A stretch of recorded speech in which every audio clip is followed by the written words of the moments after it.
బృందావనం నుంచి కృష్ణుడు వచ్చాడే కృష్ణుడు వచ్చాడే యమునా తీరాన ఉన్న రాధను చూశాడే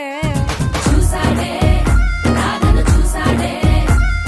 ఫ్లూటులని గోపాలుడే సుటు వేసే భూపాలుడే